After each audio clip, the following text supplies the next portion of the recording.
Welcome. I hope you came here today prepared to learn something, because I've got a great article that we're going to go over concerning Medicare Advantage. As some of you know, the way this works is Medicare Advantage is its own animal. The government has a pool of money that it uses for Medicare payments, to you, the customer, to help with your health care.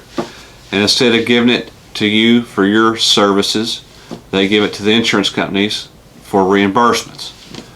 Then they take that, bundle up a package that's got Medicare-like-esque services in it, and then deliver that to you, oftentimes for the low price of 0 premiums.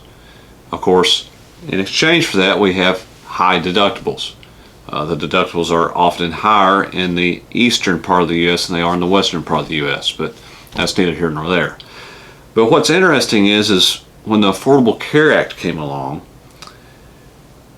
keep your plan, keep your doctor, they needed to take some money from somewhere.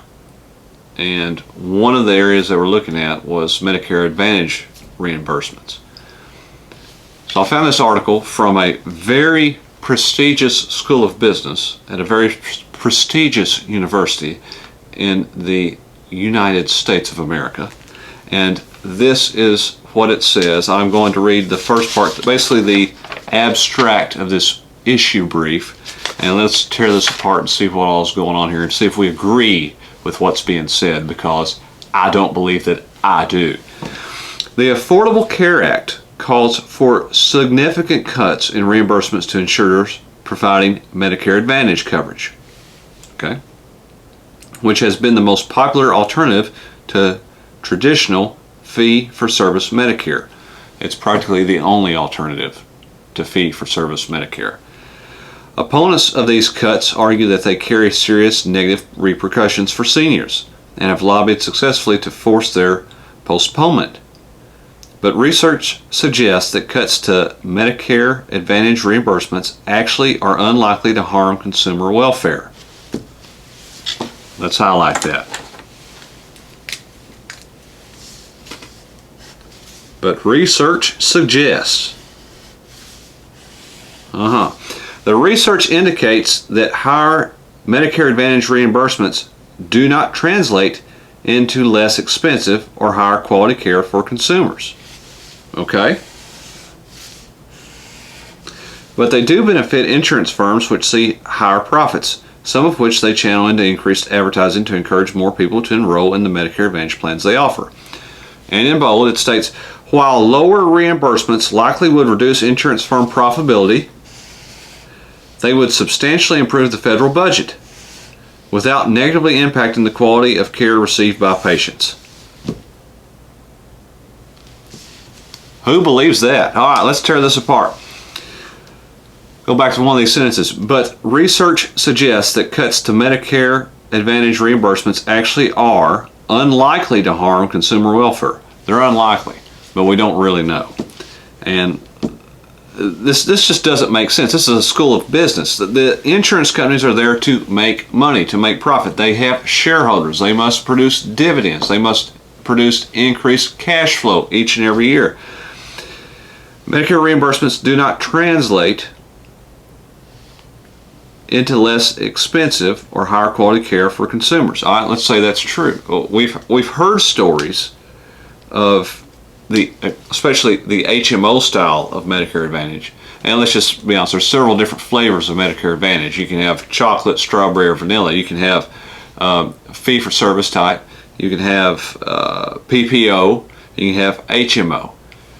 I've always considered the HMO the one you want to stay away from. PPO is probably, if you have to, and then the paid-for-service would probably be the best. But that's either here or there. They're all kind of structured differently now, and you just need to do which one's right for you. But I'd always go for a fee-for-service type, then a PPO, then a HMO if I had no other alternative. But back to the article, the research indicates that higher Medicare Advantage reimbursements do not translate into less expensive or higher quality care for consumers.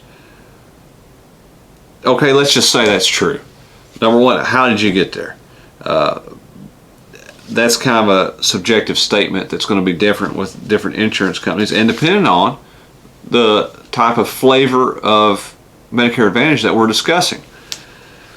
While lower reimbursements likely would reduce insurance firm profitability, they would substantially improve the federal budget. Okay, I accept that, without negatively impacting the quality of care received by patients. I'm not sure I accept that. Why would a publicly held and traded insurance company who has a business model based on reimbursement of expenses, to where their expenses are X every year and it is known, then all of a sudden these expenses become more expensive, wouldn't then pass those expenses on to the end consumer or cut down or reduce the type of services? Remember how HMO works. You have to be approved before you go to have some of these services. So I don't agree with this article. And I could be wrong. But I think if you ask around and do enough research, you'll agree that, well, you know what? You're signing up for Medicare. You've been on this earth long enough. You understand how this game works. These companies are out to make money. If we take some of their money away from them, they're going to take it from somebody else. And there's only three parties in this: them, you, and the government. The government's going to take their money back. The company still needs their money.